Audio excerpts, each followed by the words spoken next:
Alrighty. Welcome everybody to today's Tech Tuesday. My name is Vanessa and today we have Andy Hickner and Michael Wood from the Wood Library. Both of them are librarians who are going to be helping us with getting full text articles from off campus. Thank you both for joining us today. Thanks, Andy. Before we get started, I just wanted to remind everybody that this session is being recorded. So after the session is over, I will be sending out this recording as well as some helpful links that Andy's put together to everybody who's registered. And you can, review this at your own leisure, or you can share it with your colleagues so they can learn more about this subject. And if you have any questions at any time during the session, please feel free to click on the chat bubble at the bottom of your Zoom window and just post some questions in the chat. We'll be pausing every so often so that we can answer your questions. But without further ado, I'm going to hand it off to Andy and Michael. Thank you, guys. Thanks, Vanessa. So today we're going to be doing a deep dive into how to get full text of articles from off campus. As I said, our head of resource management and CODR liaison, Michael Wood, is also here to help answer your questions. So we are going to have a couple of polls today. If you have your phone handy, or you can also do this from a tab in your web browser, take a minute and go to polev.com/Andy Hickner. And let's see if I can paste this into the chat.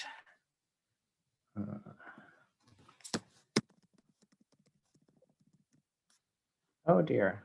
Vanessa, I'm going to ask you actually to put that in the chat if you don't mind. Sure, I can do that. I was just going to suggest we do that. Yeah, since I seem to be screwing things up. Okay, so in today's session, you're going to learn how to use Weill Cornell's Get It button to get full text of articles in Pubmed, Google Scholar, and other databases. You learn how to use Interlibrary Loan, also known as ILL, to request articles from other libraries for free. You'll be able to explain what Easy Proxy is, and you'll be able to use browsing to browse journals. So our game plan for today is we'll start out with 3 live poll questions because Michael and I would like to get a sense of who you are and what your search habits are. We'll spend some time defining key terms. I'll demo how to get article PDFs in Pubmed and Google Scholar. We'll do quick demos of browsing. Time permitting, this is a lot of content, so if we do have time, we may be able to get to how to get newspaper articles. And we'll also briefly cover a browser plugin called a NoteClick, which you may find useful. And then we'll have a couple of live poll questions toward the end, so you can test your knowledge. And we'll leave plenty of time to answer any questions that you all have. So keep those questions coming in the chat. All right, so our first poll question is we would like to know your primary affiliation with Weill or NYP.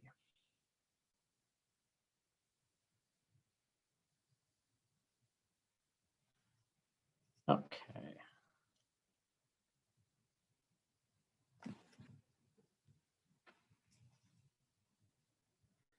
All right, looks like our responses have stabilized. Looks like we have a little switching back and forth. Okay, so it looks like most of you we have mostly staff here today, and about 30% of you are faculty. Oh, actually, wow.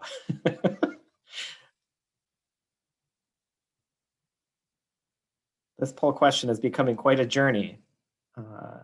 Okay, so let me see. I wish I could see how many of you have responded.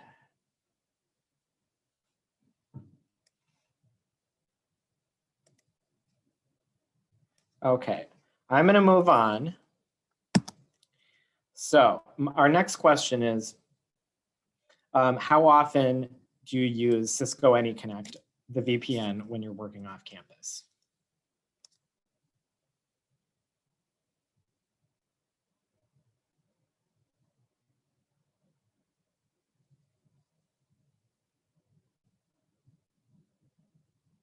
Okay, I'll give this about another 10 seconds.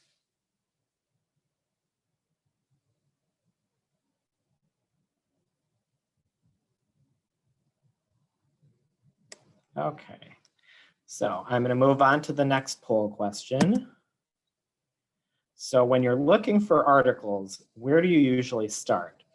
And I want to be very clear that option one is the library's website or the library's Pubmed link. So if you search Pubmed by starting from someplace other than the library's link, you want to pick someplace else,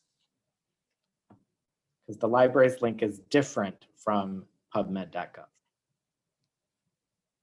Okay, we'll give it another 10 seconds or so.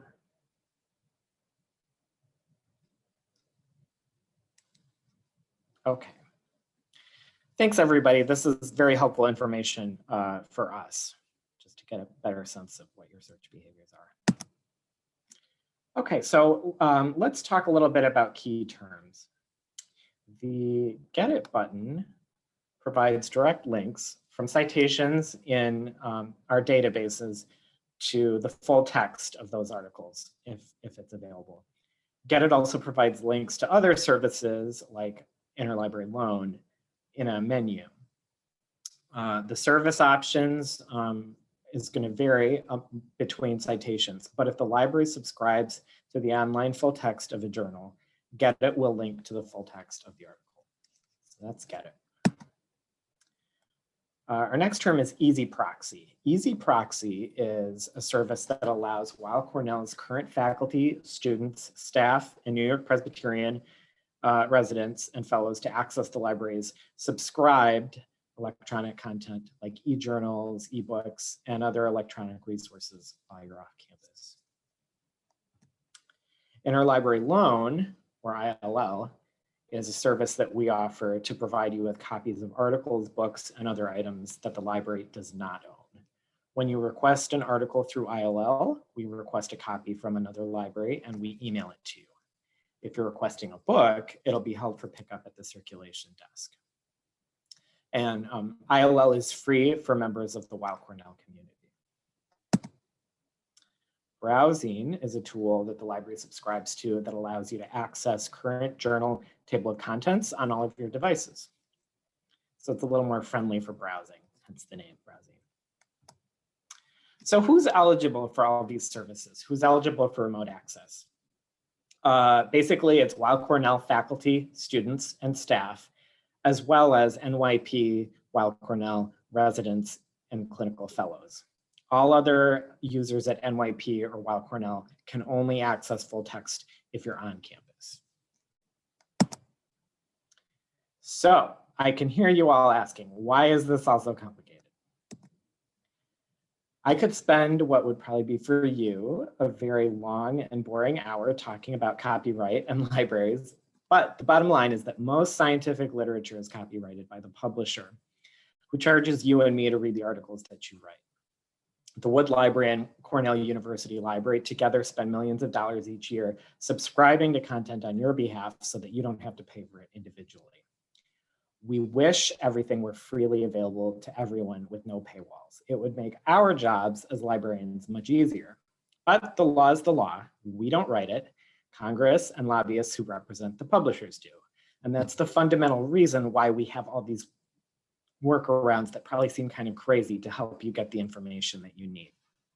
So if this is frustrating to you, think about this next time you're deciding which journal to submit your research to, and consider making preprints of your research freely available so that others don't have to jump through hoops to read it. So I'll pause for a minute if there are any questions so far. We do have one from Paul. He said, what about dues paying WCMC or Cornell alumni? Michael, would you be comfortable addressing the question about alumni access? Yes, I don't have all the details, but alumni do have on-campus access. And when they're on site, they can access all our resources. With COVID now, I think there's some limitation as to how alumni can come to the library. We're actually working on a resource guide for alumni. Cornell Ithaca, through some funding, was able to acquire a few resources, paid resources for alumni, and we're working to get those enabled. Outside of those, alumni would probably have to try to find open access articles that are freely available, or maybe go through their public library and request resources that way. But once the LibGuide is ready and available, we will make it known as to how alumni and retirees can find free full text. Thanks, Michael. We have one more from Barry, and you might be discussing this in your presentation, but does it help to use VPN when off-site? It doesn't hurt. Some of the techniques that we are going to show you you won't necessarily have to use if you're on VPN. But Michael, is there anything that you'd want to add to that?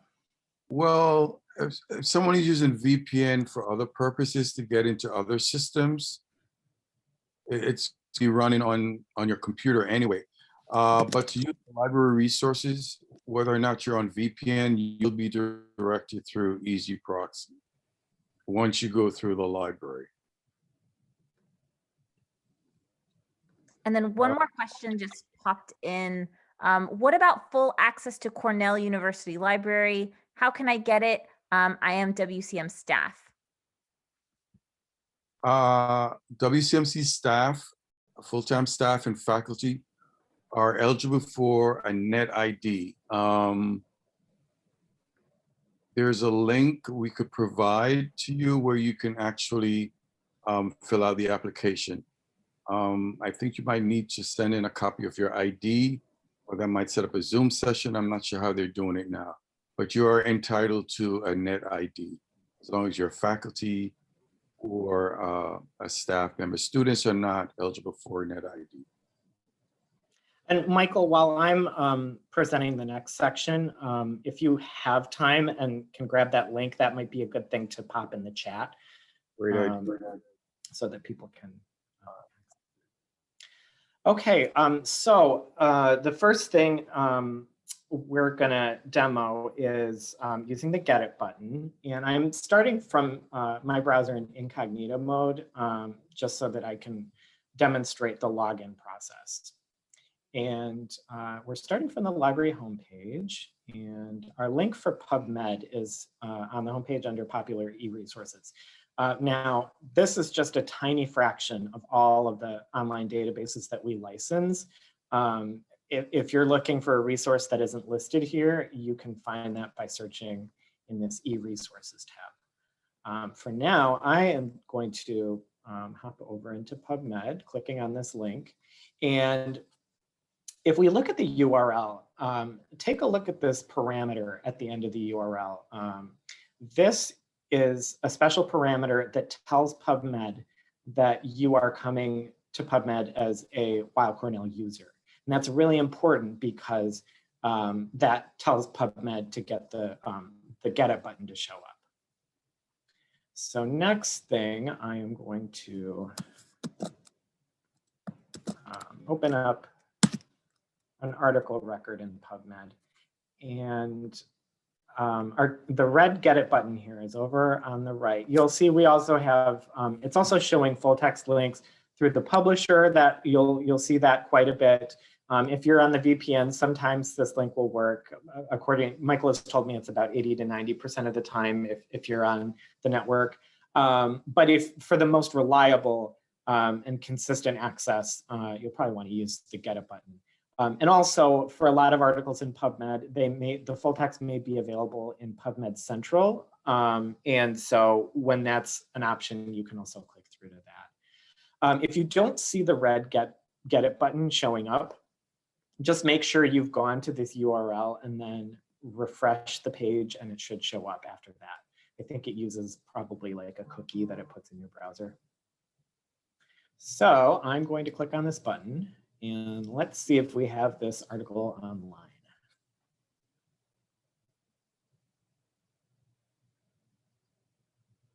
So this is a page that is known as a link resolver, and the link resolver basically helps, it's like your pathway to getting full text through the library. And what I'm going to look for is this link that says download PDF. Whenever you see this, you can just click through. It'll ask you to log in.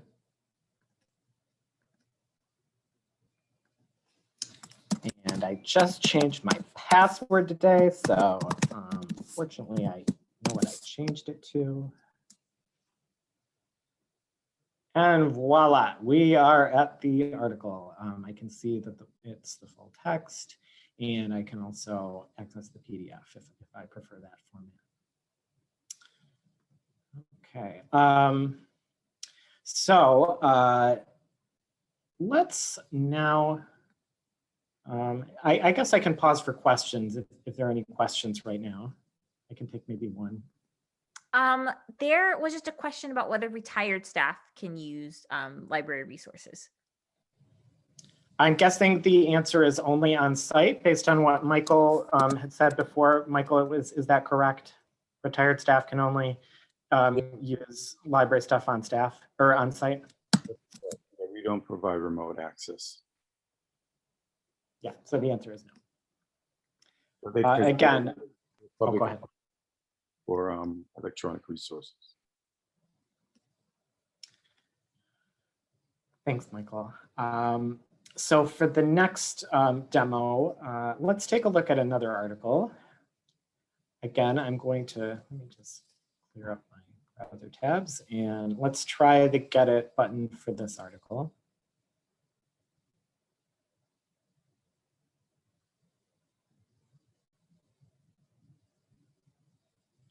Okay, so you'll notice that for this particular article, we don't have full text available immediately online. Now that doesn't mean that we can't get it for you. And this is where Interlibrary Loan comes in. Under additional services, this second link, request from WCM Interlibrary Loan Services, I can click that. This takes us to our interlibrary loan system, which is called Iliad.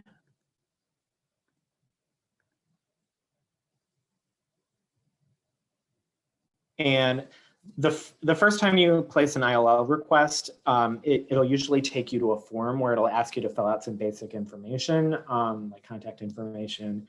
And then you might have to click back and like do the form over. But in this case, I already have it. That only happens like the first time that you are using ILL. My account is already created, so this has taken me directly to a form to place an article request. And all of the citation information has been automatically populated into the form, so I don't have to retype it. And this gives library staff all the information that we need to pull the article from you from another library that does subscribe to the journal. So I would just hit submit request, and then within probably 1 or 2 business days, typically, you'll get an email from the library with a link to download the article.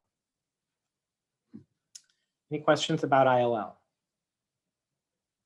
So this system, as I mentioned, you can also request books that the library doesn't have using ILL.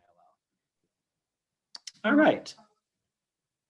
No questions about ILL, but there was a question, I think on the previous page you were on, is the download.pdf option only available via VPN? No, you don't have to be on the VPN. As long as you're using the Get It button and you're logging in with your Seaweed, you'll have the same full text access. It'll just ask you to log in with the Seaweed. Okay. All right. Let's move on to browsing.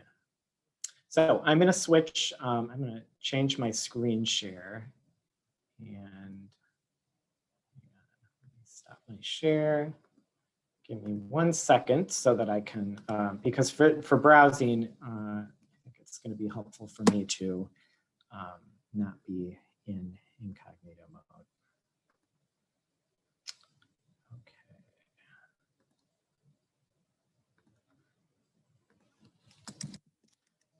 All right, so back to the library homepage. And again, because browsing is a way for us to browse journals, I'm going to go to this eJournals tab above the search bar on the library homepage. I'll click on that and then type in browsing and hit search. No, and the reason that happened is because you should not be doing eJournals. It's actually e-resources. Forgive me. There we go. Okay, so this that sends us to our what we call our A to Z list, which is the full list of all of our electronic resources.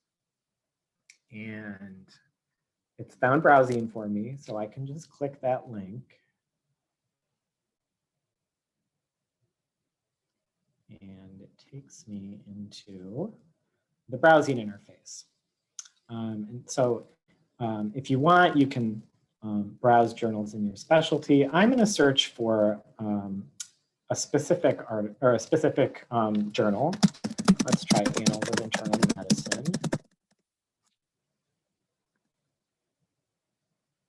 And so it gives me all the issues of this journal that I can browse the table of contents.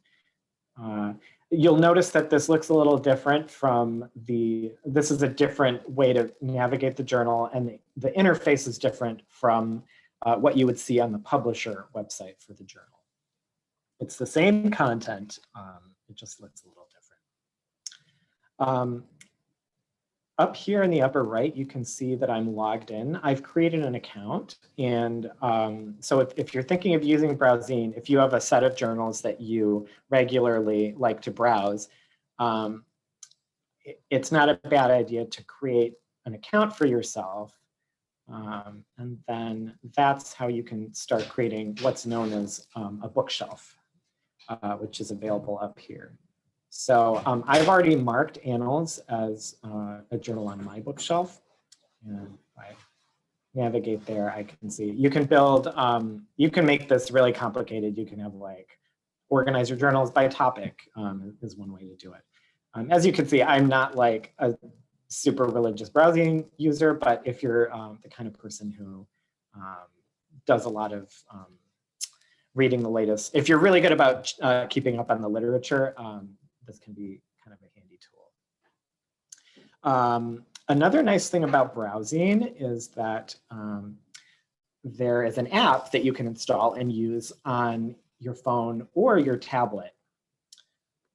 So going back to the e-resources, this little icon that looks like a phone, if I click that, it'll take me to our mobile apps page, and it'll give me instructions on how to download browsing. And also this page has information on all the other apps that the library licenses for you. So you can link out to the App Store, and then it gives you instructions, specific instructions on how to install the app.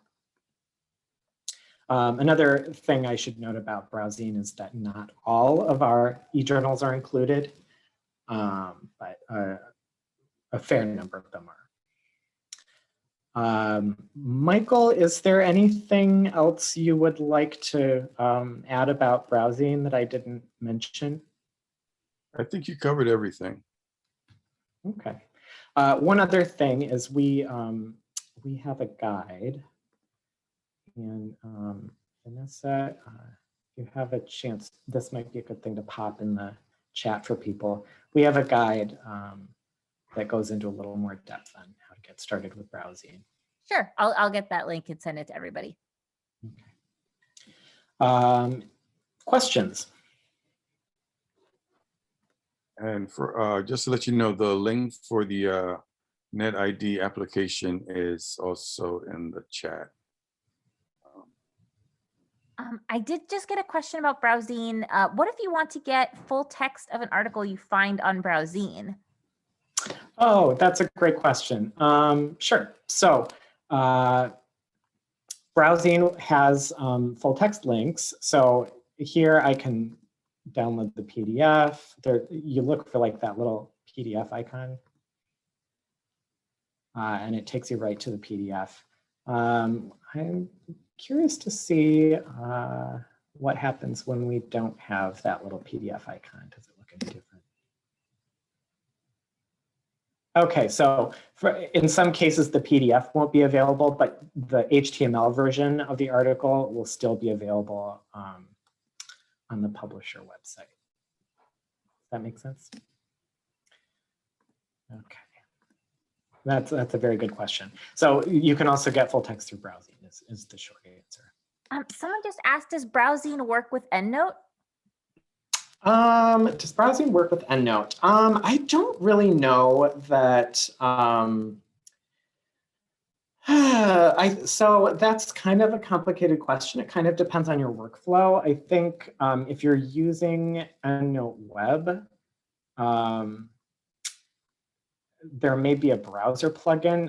And to be honest, I'm not going to spend a whole lot of time on this. I'm going to jot that question down and get back to you. There are probably slightly better ways of getting things into EndNote, but it's not impossible.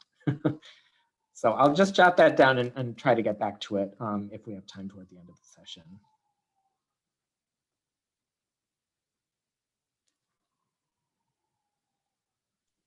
All right.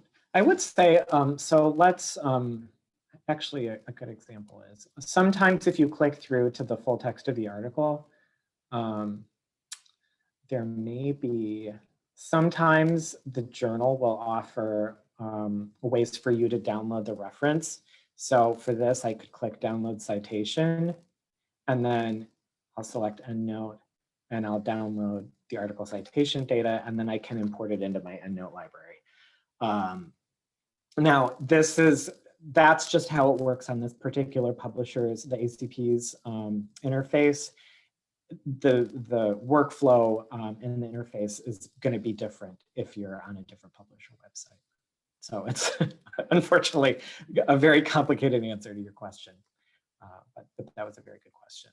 Okay, let's see. I want to very quickly demo how to use Google Scholar in such a way that you can get library full text, because I imagine there are a fair number of people who are joining us today who like to search Google Scholar. So there are a couple ways to do that. One is I can hop over into e-resources, search for Google Scholar.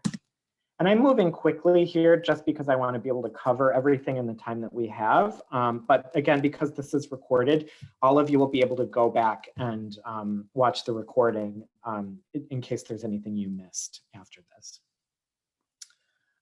So I've searched for Google Scholar. This is the same A to Z list. And I'll click on the link. You can bookmark this. That wouldn't be a bad idea, so that you don't even have to go through the library's website. And so let's do a quickie search in Google Scholar.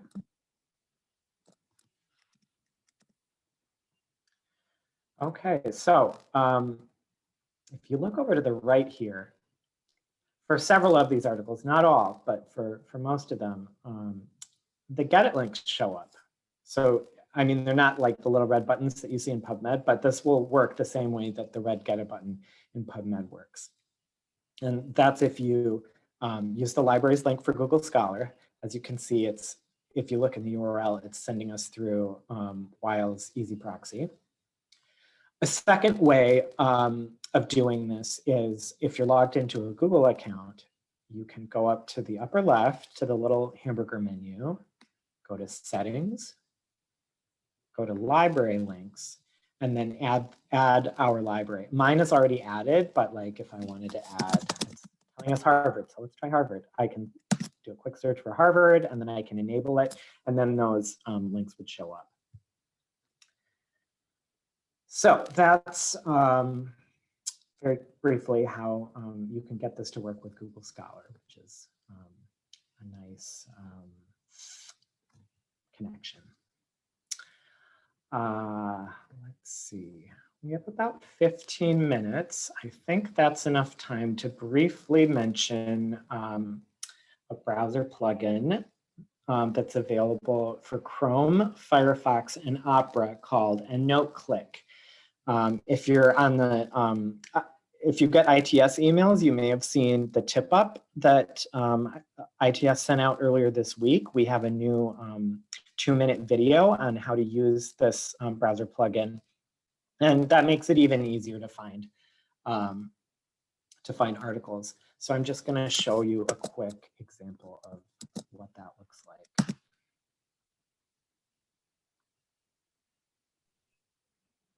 I just want to note that EndNoteClick was formerly called Copernio. So some of you might be familiar with Copernio.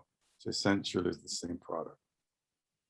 Yep, same product. All right, so I have some Pubmed search results. And because I have EndNoteClick installed, this purple View PDF button shows up. I can click that, and it takes me right to the article. So that's just another time-saving little tool that we have for you to use for getting full text.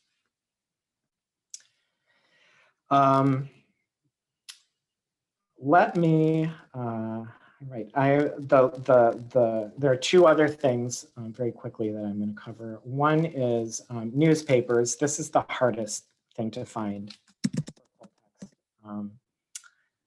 One way of doing that is if you're looking for like an article in the New York Times, we can go to e-resources and Times. And then we want this link. I can click on it.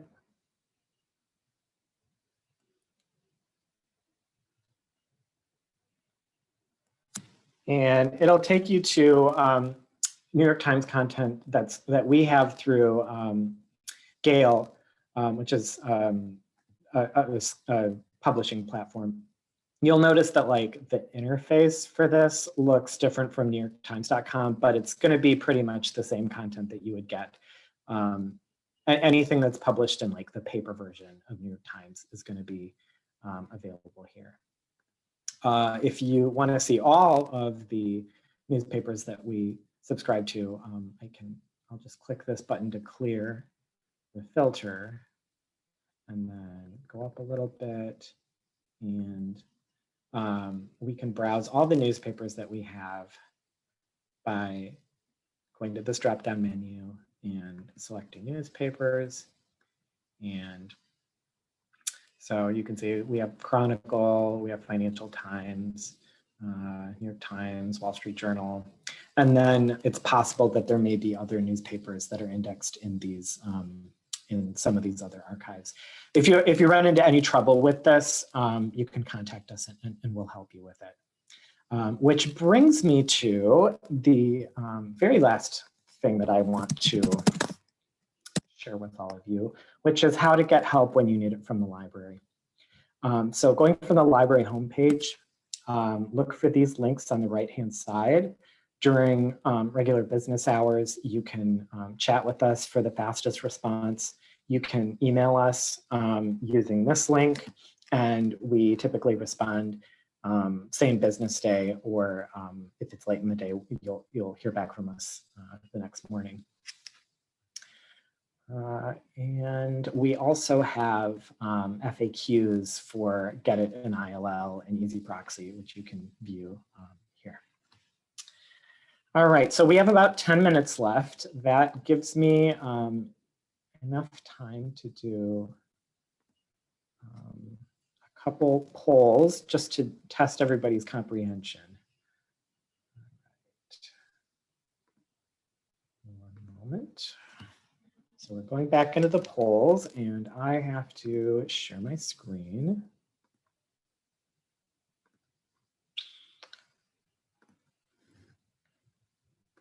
Okay.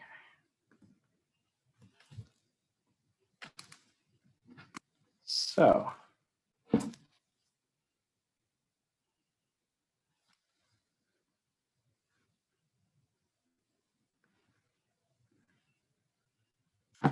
So True, false, or not sure. Sometimes you have to pay for a journal article.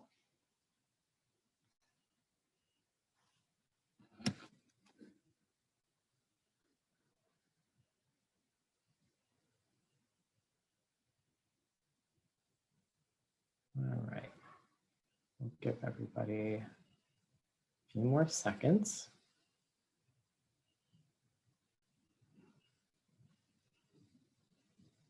Okay, now let's take a look at our results. Okay.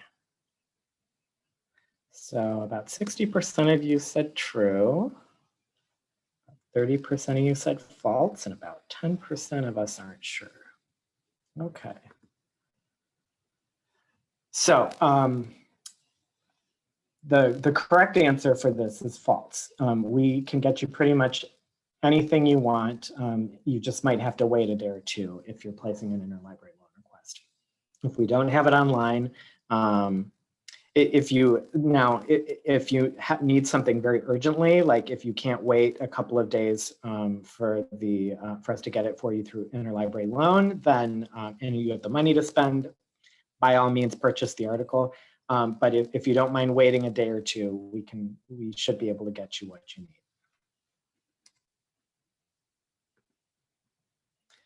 All right. Next question. What should you do if the Get It page says that no full text is available? And we'll give everybody, I don't know, like 15 seconds.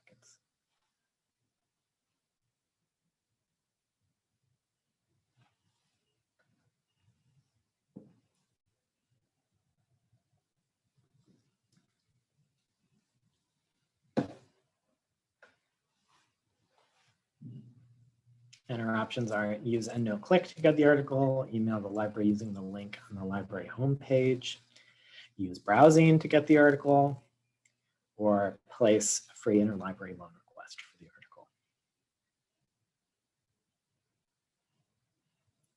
Okay, answers are still trickling in a little. Okay, looks like pretty much everybody's responded. Okay, most of you said place an ILL request or email the library. And yeah, so the fastest thing is going to be to place an ILL request. The folks who said email the library using the link on the library homepage, you can also do that. You just won't necessarily get it as fast. So hopefully that was helpful for everybody. I'm gonna exit out of this. And we have time for a few questions. One thing before we do that is I'm going to post a link in the chat. And we are asking you to go to this link right after this session, or you can do it right now and take a minute and just fill out our session evaluation. This will help us improve the session future. And we also use these data to evaluate our instructions. So this will really help us a lot if you all take the 30 seconds. It's about a 3-question form. Real quick. Okay. There was one question I want to get to that we were emailed before the session, which is there a way to incorporate 2 different credentialing institutions to widen one's access? This person has limited access to the library at Harvard as an alumnus, as well as access at Weill. So what I would suggest is that if Get It tells you that we don't have full text of an article you want at Weill, you can either place an interlibrary loan request, or you can go to the Harvard Medical Library's website and log in with your credentials there and search for the article there to see if they have it. Vanessa, other questions? Yeah, we did have one that came after you were discussing the interlibrary loan portion, I think.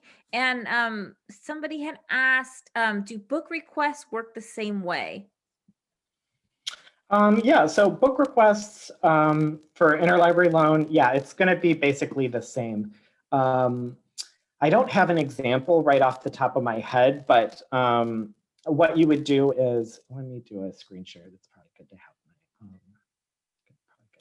this shared. So in that case, we could just search for manifesto, which we probably have actually. Search from the home page in the library catalog, and then look for the book.